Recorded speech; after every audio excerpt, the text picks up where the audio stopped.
Hello everyone, I'm Urban Icon. In this video, I'm going to show you how I made my curved Heelless shoes. Personally, I love shoes. I think it says a lot about my personality and personal style. I am amazed how shoes can either elevate or tone down a certain look depending on my mood or purpose. Most of all, it's a great way to express my fashion sense.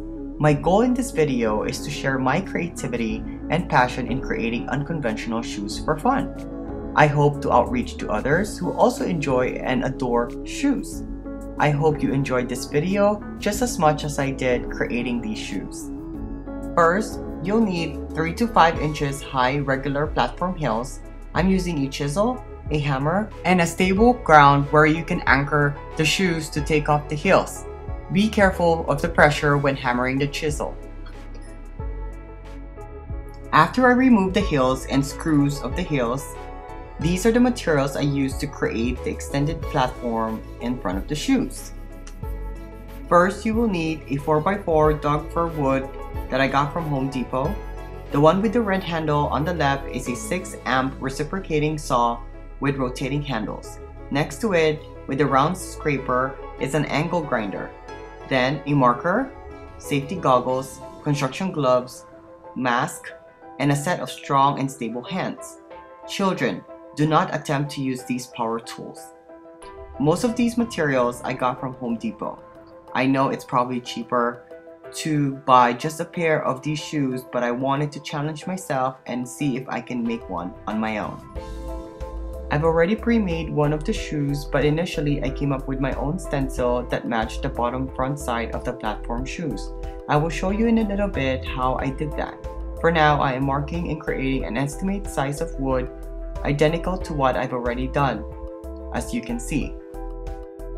Remember, you have to create the markings all around the wood, so it's easier to identify what to cut after this.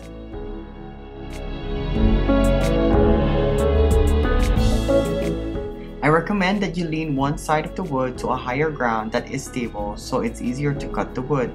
Typically, when cutting, there's an apparatus available with prongs that secure and locks the wood. If you have one around the house, use that.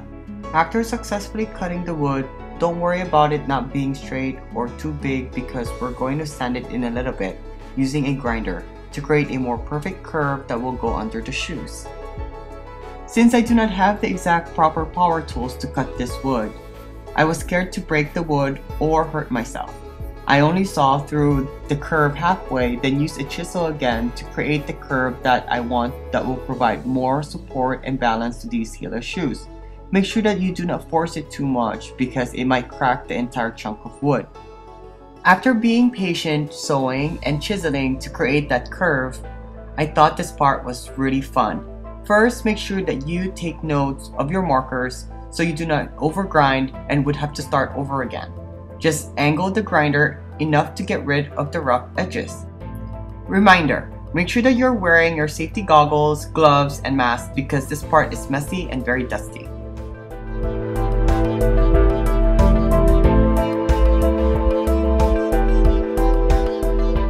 After creating the wooden structure, I'm going to use 3 to 4 nails to bond the wood and shoe together. In addition, you can use E6000, a heavy-duty glue or glue gun for more stable support. Typically, regular platform heels have a slight slant in front of it, so it's easy to walk in it. Make sure that you leave the slant in front. I use a scrap of wood for now while hammering to support the shoe.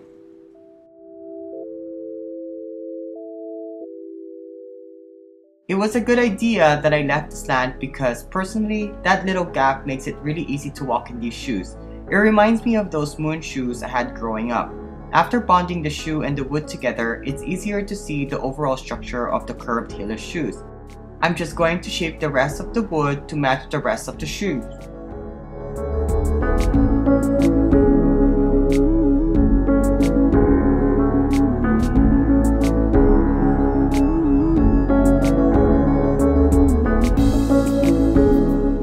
After that, I added some styrofoam in between the slant of the shoes and wood to add a little bit of ergonomic support. After shaping the structure of the shoes, it's now time to decorate. I've already pre-made the other shoes as my guide. On this part, you can go with your wildest imagination. Covering the shoes will give personality and hide the homemade feel of the shoes. Concentrate on craftsmanship. I like using glue gun because it dries fast compared to other types of glue. My inspiration is futuristic, but since the shoe is already eye-catching and loud in silhouette, I wanted to mute the rest of the shoes to accentuate the actual structure of the shoes. I'm using small cutout layers of gray canvas with highlights of sweet pastel minty green zipper and almost neutral snakeskin design. This part took a long time. For timing purposes, I'm just going to fast forward the rest.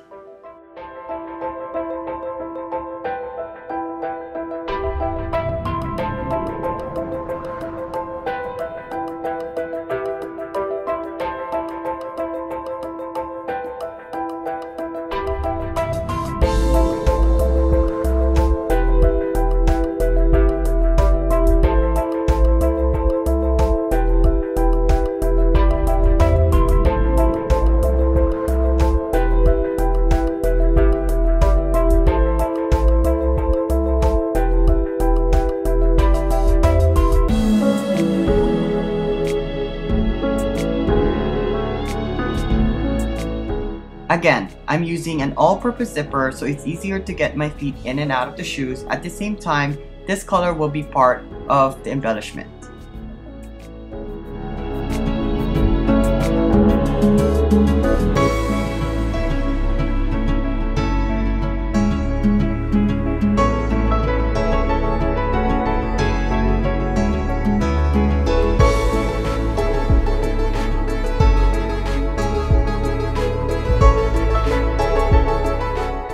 There you go, we're almost halfway done.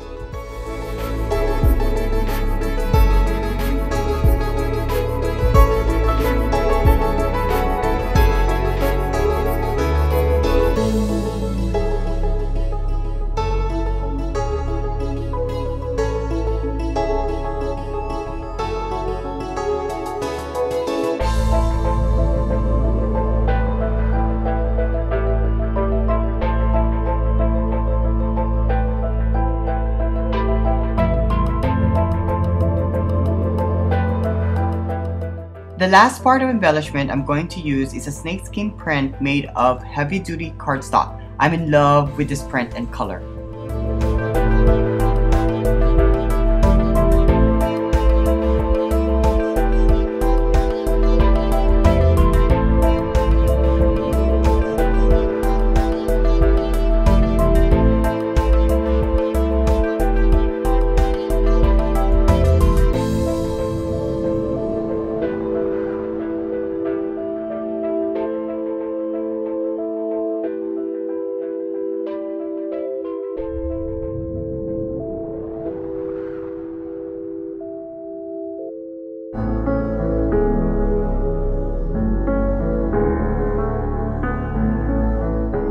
Last minute, I decided to add more studs in front of the shoes to add more futuristic detail.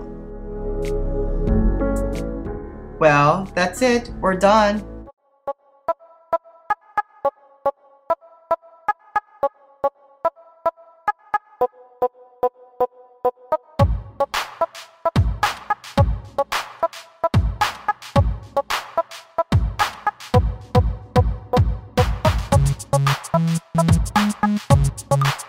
Bye.